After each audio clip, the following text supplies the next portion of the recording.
Catherine, an artist who teaches and makes art about natural history. And in this video, I'm going to show you how to make a unique botanical record of a walk or a season or a place that's special to you. Just before Easter, I gave a workshop at the wonderful Linnean Society of London, inspired by the notebooks and specimens in their extensive collection. Carl Linnaeus was the Swedish botanist who came up with the binomial naming system that we still use today for all living things.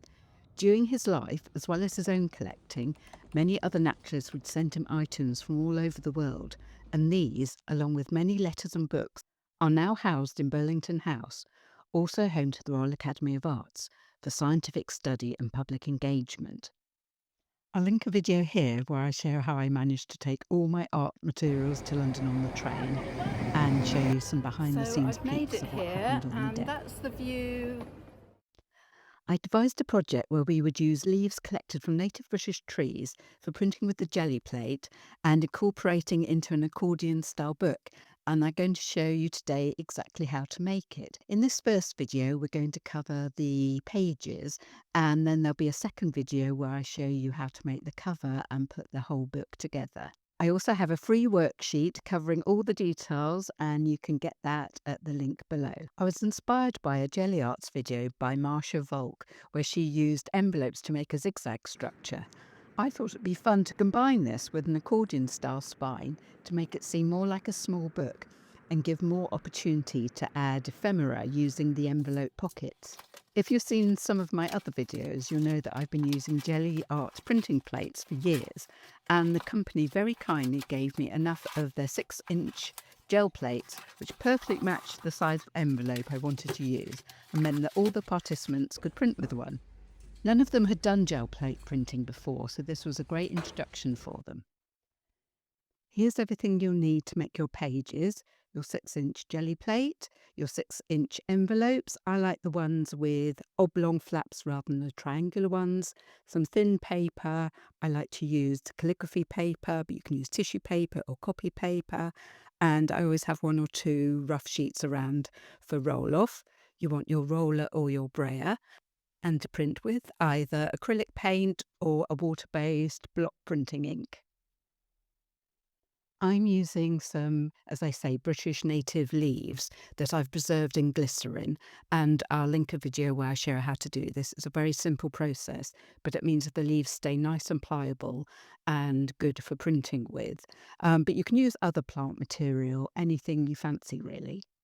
Although I would say that it's a good idea to have pressed whatever plant material you're going to use first, because then you get as much contact with the plate as possible and you get more successful prints that way.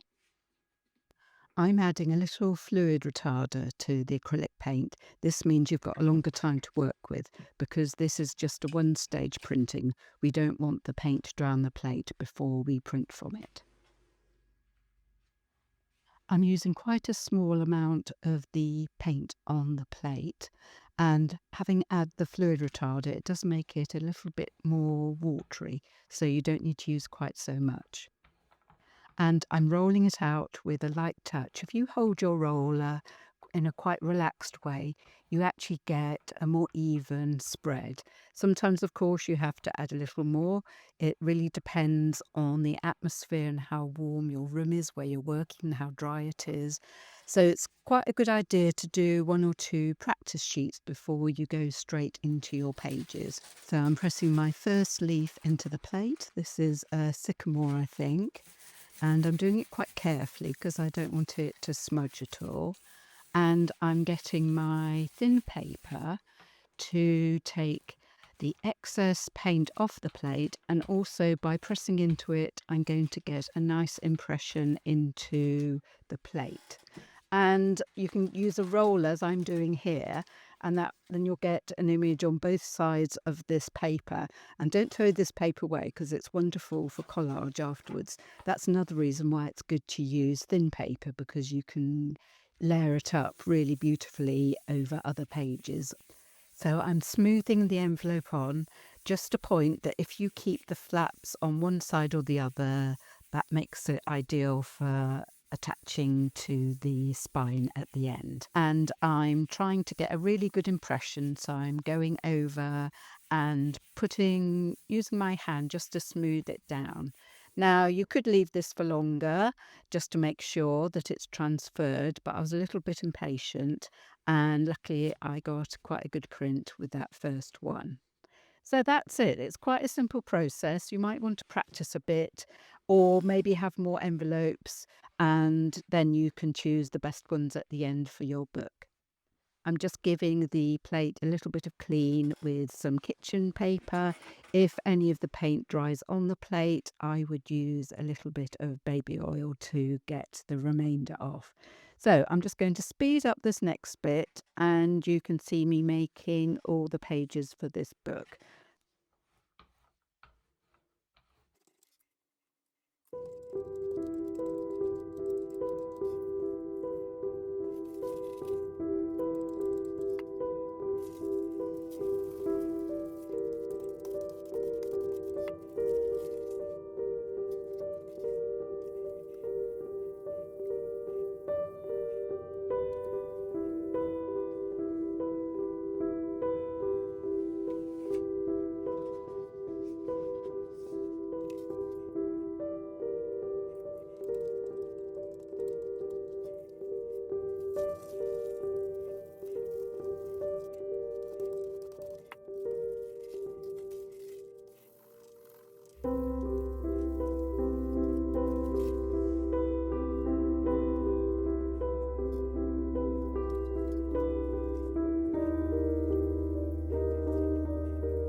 This book is going to have 5 pages, and I want to print on both sides.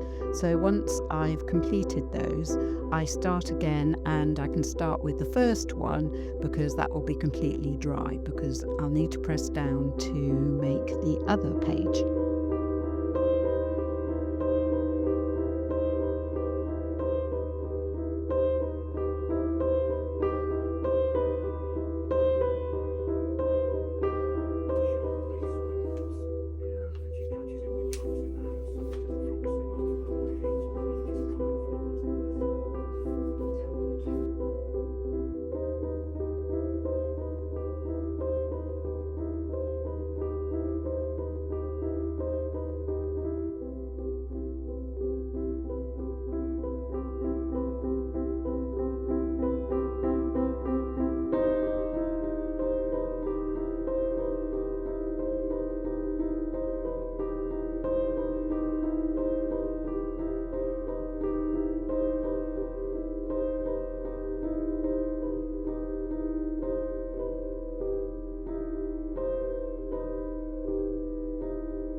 sometimes I'll use a book for a few minutes just to add the pressure.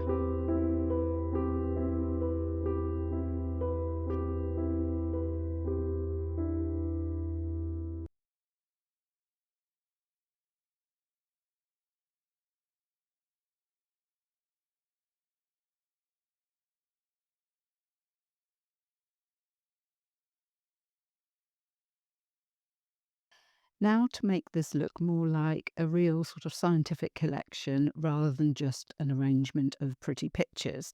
And I wanted to put both the scientific name, as you've learnt, that was devised by Carl Linnaeus, and the common name. There's so many wonderful names, and I'm sure if you're watching this in a different country, you might have the same leaves and they will have different names, which is why scientific names are so important because they're international.